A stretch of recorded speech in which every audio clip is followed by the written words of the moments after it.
कहता है चल उनसे मिल उठते।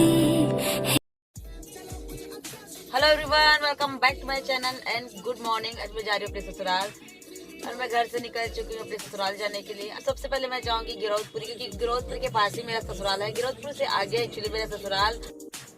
और जब मैं घर से निकली तो घर में लाइट नहीं था, तो हर दिन सुबह 1 घंटा 7 से 8 लाइट नहीं रहती है। और जैसे तैसे मैं रेडी हुई हूँ, उसके बाद आई हूँ और अभी मेरे हस्बैंड उतरे हैं गन्ना रस के लिए। मुझे गन्ना रस पीना, एक्चुअली मैं घर से चाय पी के निकली थी तो यहाँ पर चाय भी मिल रहा है और गन्ना रस, तो मैंने सोचा मैं गन्ना रस पी लेती थी क्योंकि गर्मी बहुत ज़्यादा है। पर आज इतनी तेज़ धूप नहीं है।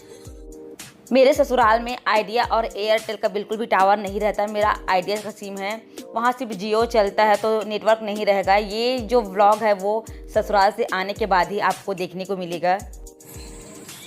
तो यहाँ पर आ गया है मेरा गन्ना रस। इसे आप गन्ना जूस भी बोल सकते हो, पर हम लोग तो इसे गन्ना रस ही बोलते हैं हमारे सीजी में।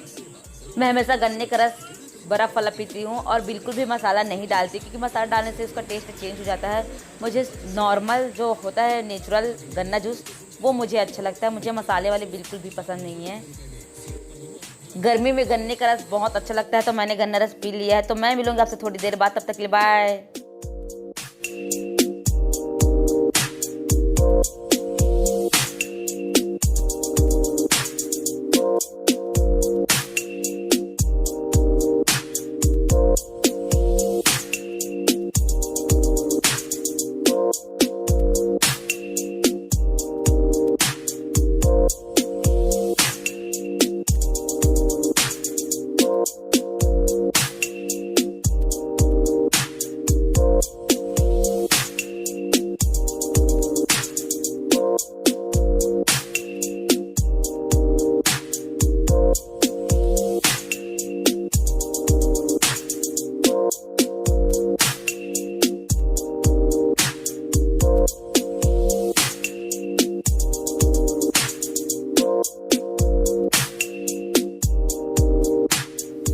हम लोग गिरौदपुरी पहुंच चुके हैं और गाड़ी पार्किंग के लिए जगह ढूंढ रहे हैं। देखते हैं कहां पर मिलता है। बहुत तेज धूप है बाहर। गाड़ी पार्किंग में लगा दिए हैं पेड़ के नीचे, उसके छांव में। और मेरे हस्बैंड नारियल ले रहे हैं, क्योंकि बाबा जी के पास जाएंगे तो हमको नारियल चढ़ाना पड़ेगा।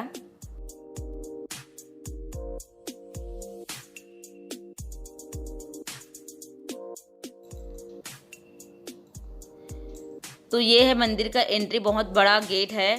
सबसे बड़ा मंदिर यही है, मेन मंदिर है ये। और यहाँ पर बड़ा सा घंटी लगा हुआ है। मैं काफ़ी टाइम बाद आई हूँ मंदिर। 4-5 साल पहले आई थी, मैं ससुराल आई थी तब मैं यूट्यूब में चैनल नहीं था।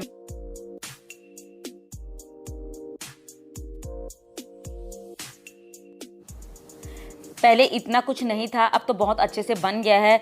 धूप न लगे इसलिए शेड भी लगा दिए हैं, नीचे कपड़ा बिछा दिए ताकि पैरों को गर्म न लगे।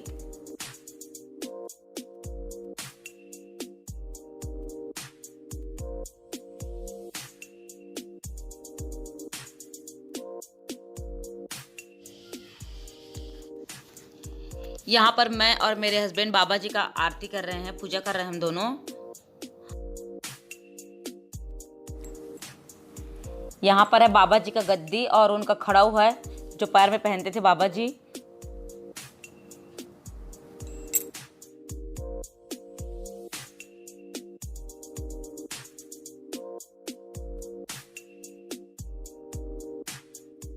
यहाँ पर आप देख रहे हैं व्हाइट कलर का झंडा लगा हुआ है और नारियल भी बंधा हुआ है। ये नारियल मन्नत का होता है, बहुत लोग मन्नत मांगते हैं और जब मन्नत पूरा होता है तो अपने नारियल को आकर फोड़ते हैं। यहाँ भी गद्दी रखा हुआ है, हमारे यहाँ गद्दी पूजा होता है।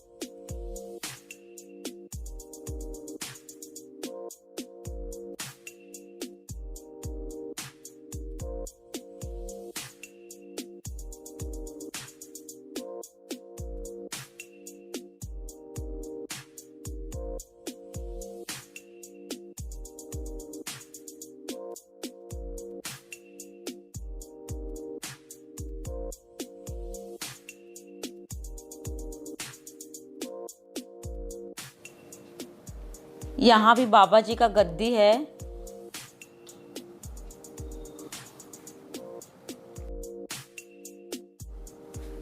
बहुत बड़ा मंदिर है। अब तो ये पर्यटक स्थल भी बन चुका है, बहुत दूर दूर से लोग आते हैं।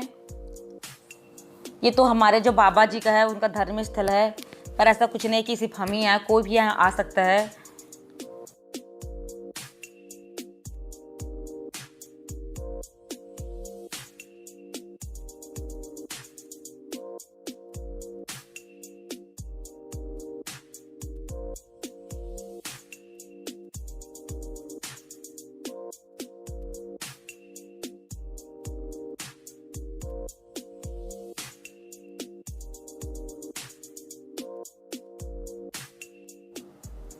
नीचे बहुत ज़्यादा गर्म है, तो बहुत अच्छा किए हैं कि ग्रीन कलर का कपड़ा लगा दिए हैं, इससे पैर जल नहीं रहे। नहीं तो काफ़ी तेज़ धूप है तो बहुत ज़्यादा गर्म लगता है नीचे, तो ये बहुत अच्छा किए हैं। और यहाँ बहुत सारे छोटे छोटे मंदिर है, और यहाँ पर है बाबा जी का पालना।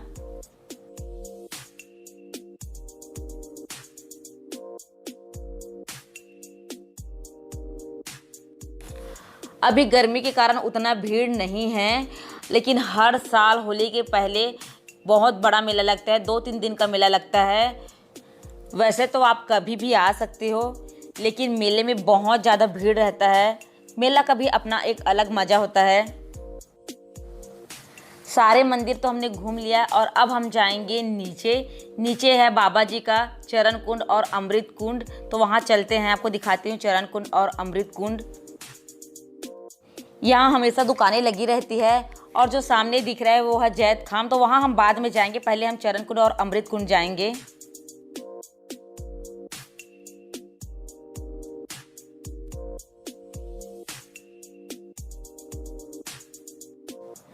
चरण कुंड और अमृत कुंड जाने के लिए नीचे जाना पड़ेगा, तो सीढ़ी है, बहुत सारे सीढ़ी है।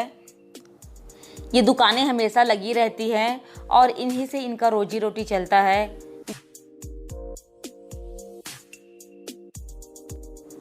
अभी दोपहर का टाइम है और बहुत तेज़ धूप है, नीचे ज़मीन भी बहुत ज़्यादा गर्म है, तो हम लोग नंगे पैर नहीं चल सकते, चप्पल पहन के हम लोग को चलना पड़ेगा।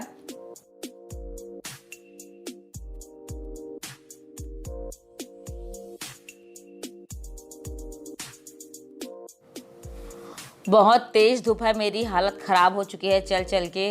मैंने कुछ भी नहीं खाया है सुबह से। जब हम मंदिर के दर्शन करके निकलेंगे उसके बाद ही कुछ खाएंगे। तो आप देख सकते हैं कितनी तेज़ धूप है।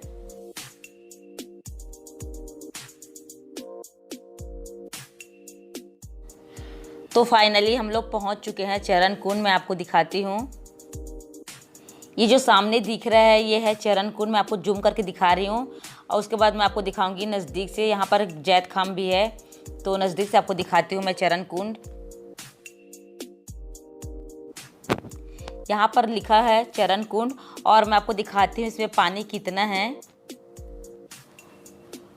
तो आप देख सकते हैं कितना पानी है। पानी इसमें हमेशा भरा रहता है, कभी भी ये नहीं सूखता है, हमेशा यहाँ पानी रहता है।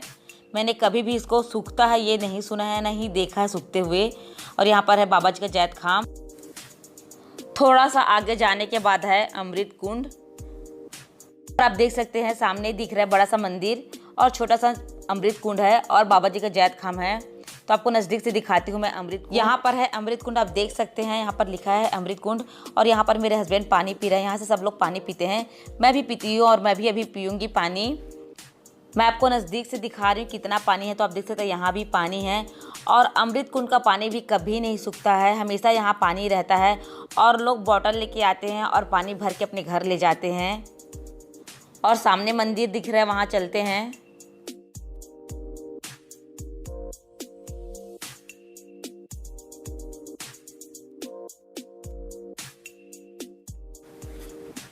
बहुत सारे यहाँ छोटा छोटा मंदिर है, और यहाँ भी बाबा जी का गद्दी है, क्योंकि हमारे यहाँ गद्दी पूजा होता है। मैंने पहले भी आपको बताया कि हमारे यहाँ गद्दी पूजा होता है। सभी मंदिर का दर्शन हमने कर लिया है, और अभी हम लोग जाएंगे लास्ट में जैत खाम। तो थोड़ा देर हम लोग यहाँ पर बैठ गए हैं, क्योंकि बहुत तेज़ धूप है, तो चल चल के हम लोग थक गए हैं। तो अभी हम लोग जाएंगे जैत खाम, और जैत खाम बहुत ऊँचा है, शायद कुतुब मीनार से भी ऊँचा है।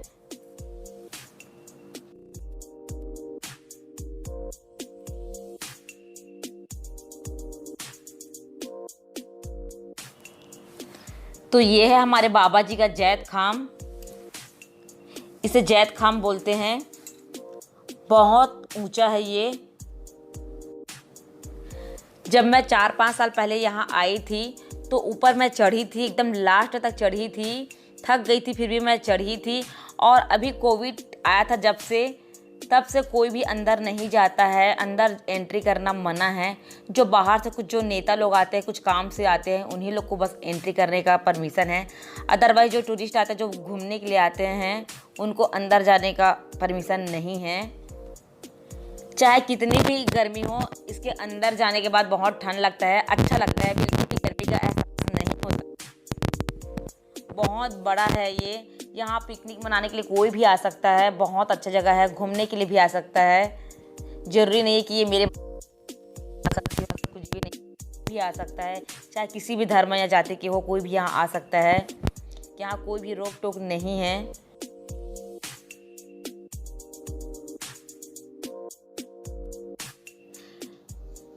जैद खाम हमने देख लिया है और अभी हम लोग जाएंगे छाता पहाड़। छाता पहाड़ में हमारे बाबा जी तपस्या किए थे, साधना किए थे।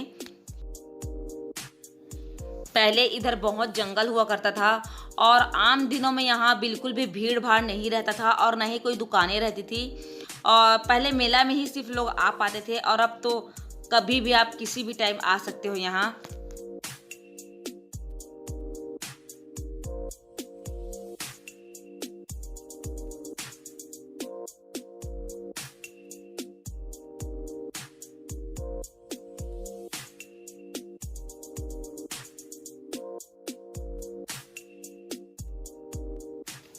तो हम लोग पहुंच चुके हैं छाता पहाड़। ये छाता पहाड़ है और हमारे बाबा जी यहीं पर साधना किए थे, यहीं पर अपना तपस्या किए थे। और ये लगभग गिरौदपुरी से 7 किलोमीटर दूर है। पहले यहाँ तक गाड़ी नहीं आता था, गाड़ी को दूर में खड़ी करके पैदल आना पड़ता था और अब तो रोड बन गया है। अब छाता पहाड़ आने के लिए कोई भी प्रॉब्लम नहीं होता है क्योंकि रोड बन गया है, तो कोई भी गाड़ी यहाँ आ सकता है। पहले यहाँ बरसात में आना तो बहुत मुश्किल था ही था। बहुत लोग यहाँ तक पहुँच ही नहीं पाते थे, वहीं गिरौदपुरी के मंदिर से ही वापस चले जाते थे क्योंकि यहाँ आना बहुत मुश्किल लगता था। पहले मैं आ चुकी थी, शादी के पहले भी यहाँ आई थी मैं। यहाँ भी जैद खाम है और छोटा सा मंदिर है। पहले जैद खाम नहीं था और ना ही यहाँ मंदिर था, यहाँ कुछ भी नहीं था।